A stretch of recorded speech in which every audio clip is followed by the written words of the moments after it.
Big up yourselves. My name's Ian, and this is the second episode of my YouTube channel called From the Depths. Please subscribe to the channel and hit the bell to receive the notifications of videos coming in. I now also have an Instagram page called From the Depths Ian. Go find that, and I've been putting regular posts and stories up on there. The main thing I'm going to speak about in this video is technical tips and tricks to still get your band together and write during this period. As long as there's someone in the band who can help put it all together, then it's definitely possible. Before I get into that, I just want to give a big up to Fat Tom in Ninebar, who helped design my graph logo. I love it so much, thanks mate. 2 really clean graffiti designs, exactly what I wanted. And props to anyone who spotted the OG Ninebar shirt that I held on last time. Thanks again Tom, big up Ninebar, go listen to Ninebar. And the links are in the description below. So yeah, lockdown. Everyone's locked down still. I know that my friends and colleagues are doing their best to support the effort. Now my partner's father actually had coronavirus and went to hospital for nearly 2 weeks, but he came out and he's all good. And we're so grateful to the NHS for everything they did for him. And he's now out and well, and he's finished his course of self-isolation now. I have a colleague who's an occupational therapist for the NHS, so she helps people go back to home after they've visited hospital with serious conditions, and obviously coronavirus is one of them. And she wrote quite a poignant post on her Facebook. So there is a picture that comes with it, and it says, "Remember, if Boris lifts some restrictions on Monday, it's not because this is over, it's because there's space for you in ICU. We've faced the big strain on hospitals now, and they've lifted it because now they think that the NHS can cope better, which is why some restrictions have been lifted." So her post states, COVID-19 hasn't gone away. It hasn't become any less contagious. The lockdown was never about saving lives. It just stopped the NHS becoming overwhelmed. So, if you want to mix with people from other households, meet up with friends and stop social distancing, there is an ICU bed waiting for you. If you're one of the unlucky ones exposed to a high viral load. But remember, official stats are that ICU survival rate is 50. It's been more like 30% in my experience. If you are a survival statistic, I'll be there to help you start your long journey of rehabilitation after weeks of enforced bed rest that cause your muscles to waste away to the point where you can hardly lift your arms or turn yourself over in bed. I wonder if you found yourself in that situation, would you think ignoring social distancing was worth it? So yeah, she posted that on the Saturday, 9th of May. And now I know a lot of people out there have lost family and friends, and I really do feel for all you in this situation. Please, please make sure you're supporting all of your friends and family and keep in contact with all of them. Now I know there's been some updates from Boris. As far as I'm concerned, no changes up here. I'm staying at home. That stay alert rubbish, it's so vague. It's confused a lot of people and it's not clear. Why change the slogan? Anyway, I'm not a marketing expert. Today's update was that furloughing can continue until October, so that's obviously a bonus for a lot of us. There was a recommendation in the updates about wearing masks if you're in an enclosed space outside, so if you're shopping or if you have to go and visit someone. And Rucktion, or Pelbu's been knocking these up. Now these are sick. This is a special one he made up for me. Thank you very much, Pelbu. You can get one off him. This is the kind of thing they recommend you go. It's just a bandana. Pelbu's mainly doing them in black with white print, and it looks sick. If you go on his Instagram page, I'll put the link in the description. You can hit him up and he can sort you out for a good price. Good price. Big up Pelbu. With all the social media networks, video conferencing, video calls, we are quite privileged to have that at this point in time, and we still can stay in contact. I know I've been spending quite a few evenings on Zoom, pub quiz, having Zoom chats, band meetings, I've used messenger rooms, I've used WhatsApp calls, we've used Marco Polo, which is a sort of sequential video messaging, which is quite handy. And there was House Party as well, but I believe they got hacked and most people have uninstalled it now, but yeah, I've uninstalled that too. And now I think this might become more common, working from home obviously, conferencing. So another thing I've been getting involved with in lockdown is daily exercise.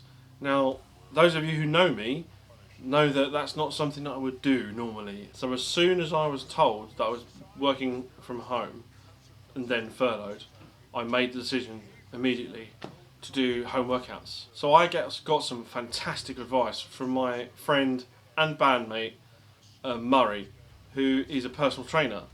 Now he basically just came up with two different workouts that go with my physio training for my rotator cuff on my right shoulder and my ankles and heels, and I have tendinopathy exercises for those. He came up with a plan, and I've been doing that for it's nearly 2 months, 6 days a week. Big up Murray for helping me out with that, and I'm feeling a lot better for it, mentally and physically obviously. If you want to get in some personal training from Murray, please hit him up on his email or his Instagram page, and you can talk to him about finding out what sort of things he can offer you. Okay, so now let's go on to talking about tips and tricks of how to write music and still link up with your bandmates during this pandemic. So during this period, obviously, rehearsal spaces have been shut. Now I would say this is probably still the most popular way to write guitar-based music, but I'm going to talk about two different ways of how you can write music without being even near each other and using video conferencing and video messaging. So one thing to note about both of these things is that you need one person to put all the ideas together, preferably in like a demo or literally just riffs to a tempo at the minimal. Remote recording is something I've used for many years, and I'm going to talk about that now. So remote recording, it requires band members to record riffs, any drum fills, any ideas. You can go into videos. That would usually happen at band practice. We'd usually come up with something at band practice, record it, and then I will take that away and then put it into a demo. So let's break down how this works. A lot of this process starts with a riff, so that will either be recorded on its own at home or at a practice, or if we've jammed a whole section together, we'll record everyone. I always make sure to get the drums in the shot. If I'm recording just guitar riff, I'll want to see the fretboard.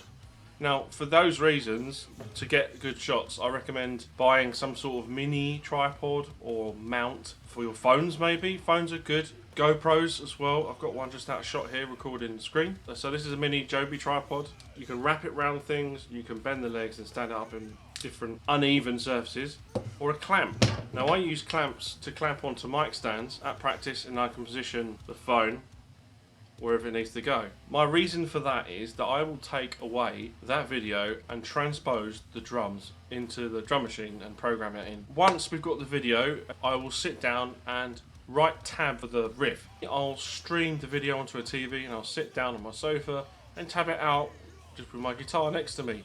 That's good reference for me, good way to learn the riff and break it down, and also I can send that to others if they know, oh, what was the, what we're picking in that, and then I'll pass it on. After the tab, I'll then move on and start making a demo of it with just the riff to start. Okay, so onto the computer now. I've got a session ready. It's got 2 guitar traps, a tempo track and a drum track with the drum machine ready. I'm using Easy Drummer 2 for this, and I'm using the progressive kit. And my first job would be to set up the tempo.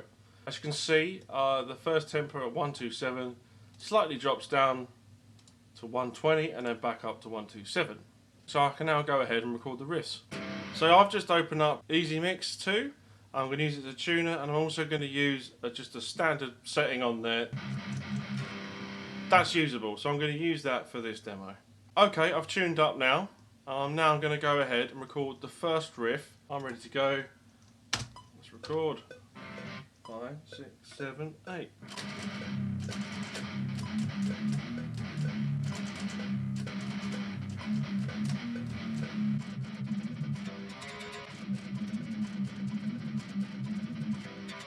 That's the first riff down. I'm going to check the editing now, make sure it's kind of on beat. Coming a bit early. Just move it slightly. You can take it off snap and slide.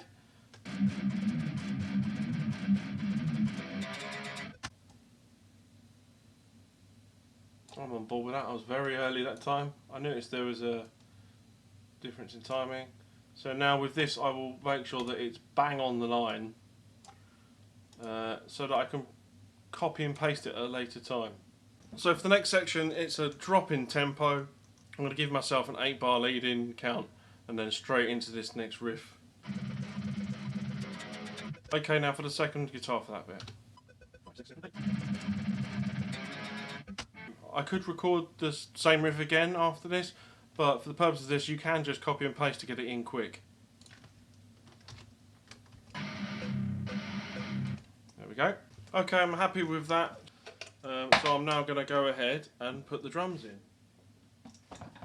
If you can get a video from your drummer, or you've already got it from a previous rehearsal, then I would normally go ahead and transpose from the video, or you can just write some sort of rough drums, and maybe I've got an idea of how the drums can go, but for this purposes of this video I'm just going to quickly program some drums so you can hear the finished product.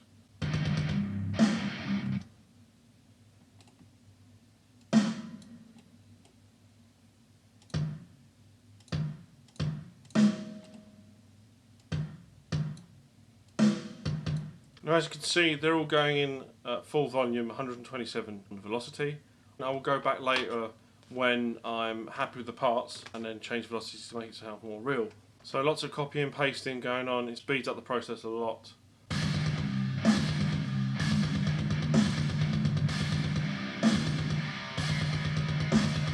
I'm just going to change one bit on the end before it goes into the next rhythm. Very basic. So that's taken me all of about 10 minutes to do that. Quickly do drums, get some ideas out just while it's fresh in your head. You don't have to do drums if you just need to get your riffs down. Just get it into a computer, work it to a tempo. Getting used to playing to a tempo is extremely good for practice and really good for the studio. I'm not sure of many studios now that don't record to a click, especially with sort of hard and heavy music. You would export the audio, mix it down and send that to the rest of the team. Just as a note, you might have peaks and stuff happening. I haven't touched any of these audio levels in this track at all. I just have a quick mastering setup on the master channel. So I have a tape machine and a limiter. -6 gain reduction. It's not as loud as it can be, but for a quick reference it's really good. Okay, so I would export that, send it to the band, either a WhatsApp, Dropbox links, emails, and then you can go backwards and forwards and work on it from there. And for us, I will take this into the studio, and then hopefully the tempos are ready, and obviously we've got an idea of how it could sound. The next method of writing that I'm going to talk about is video conferencing, mainly using Zoom, where you can write demos on the fly, all together, listening in and making changes. Now I'm just going to go over that process. Now my friends from Infraction, big up Infraction, they help me out. They do weekly meetups on this, and they go through and are writing their songs. Once they're happy with what they've written, they will then go ahead and tighten that up and re-record certain elements, and then they will mix it all properly. And Adam takes that on in the band. He is the producer, the engineer, he is the main riff writer as well. So I'll go ahead and break down this process of how they get on and do that. Now you can't really play live on this. There's lots of issues with the latency of the internet, the latency of the software you're using, and the latency of the interface you're using. So playing live altogether doesn't really work. So for your meeting, whoever's hosting it will need to send an invite, and you all agree to that time, and then you meet up. Any video and audio that you can share, you could have that ready on your desktop, and you can use the chat function to send files. Another thing to check is the audio settings. Whoever is sharing the screen may have to look further into their settings. I think some interfaces will have drivers for Zoom, and you can check all that online. Adam is on a headset speaking, and the audio output of his computer is being shared with everyone. You can record the session to keep, obviously, for a later date or to refer to, but that does obviously add processing onto your session sometimes if you choose to do that. So Ad's recording setup is he's running guitars straight into DI. DI goes into one of an input in his interface. Out of the DI, it goes into his overdrive pedal, the Maxon, then into his EVH 5150 50-watt amp. The amp goes into the Torpedo Live rack unit, which is a professional digital load box by Two Notes Engineering. It's an extremely good IR loader with cab sounds, basically. So Adam is also recording an output of that at the same time as the IS. He's running Ableton Live, and he has all the stuff ready to go. He's using Superior Drummer 3, really good sample drum kit, one of the best on the market. Hannah has a similar setup, so Hannah is running her guitar into her pedals, so she's got tube screamer and a reverb, and then that goes into her 6505 Plus PV head. Hannah's running that into her load box, which is a slightly smaller version, which is the Torpedo Captor.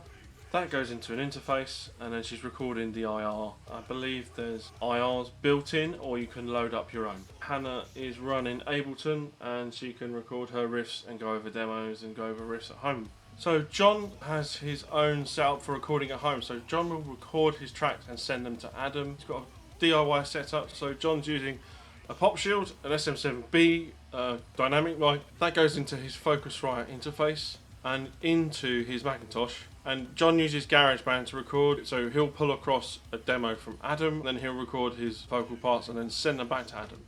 He wouldn't have the microphone set up at a practice, but John does have a guitar nearby if he needs to show a riff, and John does play a bit of guitar. The drummer Tom is on his computer with a headset and a webcam. Tom is listening closely on his headset for any changes that he thinks can be made, and I'll show you some examples of that later. And Kerry is on his phone on this version, and he does have a practice amp nearby if he needs to show something. And obviously the main point of this is to go over and make changes, so you have to be able to articulate your ideas. So this is a good opportunity for Adam to show his new riffs, his new ideas, which he has bucket loads of. If you know Adam, he can pull riffs out of thin air, and he's a great guitarist. I spent some time in improving with Adam and with John as well, and he's a great friend of mine. All of their tracks I've been playing the whole time through this video. You can go to their Bandcamp page, they're on Spotify, iTunes. You can go and find their music now, and it's free to download. And their new material is coming out soon. This video is, you'll hear tiny bits of it, excerpts. There's a few bits on Instagram, check out their Instagram page. So what the guys generally go through is Adam will have a bunch of ideas that he's written. As he goes through, they'll either approve the track or say that needs to be changed, this needs to change, and then go through certain sections. So as Adam has programmed the drums, it's key for Tom to listen quite closely to the drums, and he can offer any editing advice on the fly. So there's a few clips here where Tom's gone, wait a minute, let's change that, and I'll put that on now. This is a drum MIDI editor. I'm just doing this via a mouse. What I would do, Adam, Yeah. is I would shunt. You know, you got the two on the left. These I would ones. I would shunt the rest of that fill up to like the 113 point. Right. Oh yeah, that works. Yeah. Okay. Is there a lower toned tom on that? Because that first one is so high. That one. Right. This one. Yeah. If you took that 1.5, because you got the bit and then the longer bar. Yeah. What if you tried that across those other two to the right? So it's the two. Wait, like this. Both of them, yeah. One of them. Right. That's the fill. That fill really works. Yeah. It kind of actually goes with the riff. Yeah, because you're doing the toms on the Yeah. Yeah. So that's cool. I would be inclined to change that hi-hat to ride. All the way through the riff. So you just want Yeah. to symbol all the way through the riff. Yeah.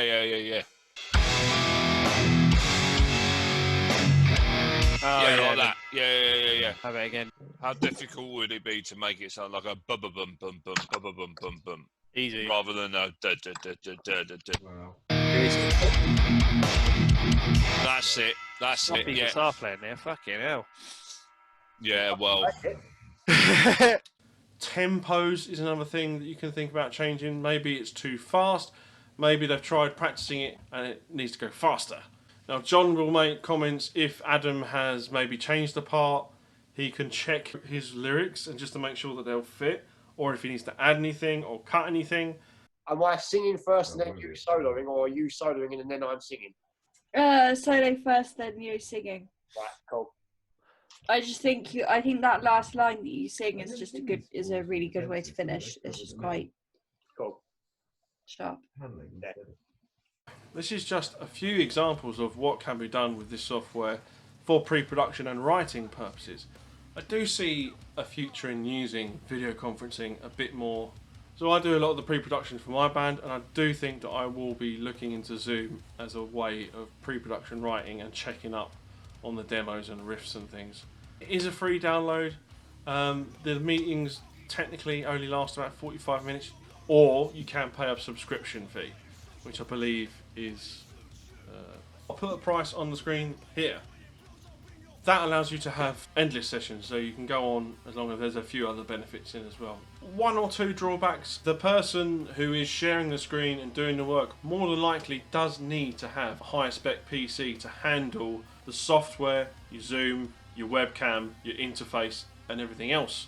I think most modern PCs and laptops should be able to handle most of this. So if anyone does have any advice, or if you think I've missed something, please put it in the comments. We can have a little discussion about it. Thanks again to Infraction. Go stream, download, find them on YouTube. The links are in the description. Their releases will be out soon, and keep an eye and ear out for that. So I hope you enjoyed that video and maybe you picked up some tips there. Big up to Infraction. You can be creative during lockdown with other people. There are ways to do it. You might need a bit of equipment. If you've got any questions, put them in the comments, please. It's now time to go, so big up yourselves. Please stay positive. All creators out there, keep creating. Please subscribe, hit that like button and hit the bell for notifications on any further videos I'm going to have. And once again, make the most of your social media privileges during this time. I hope to see more videos coming out from you as well. Thanks a lot, guys. Big up yourselves. See you later.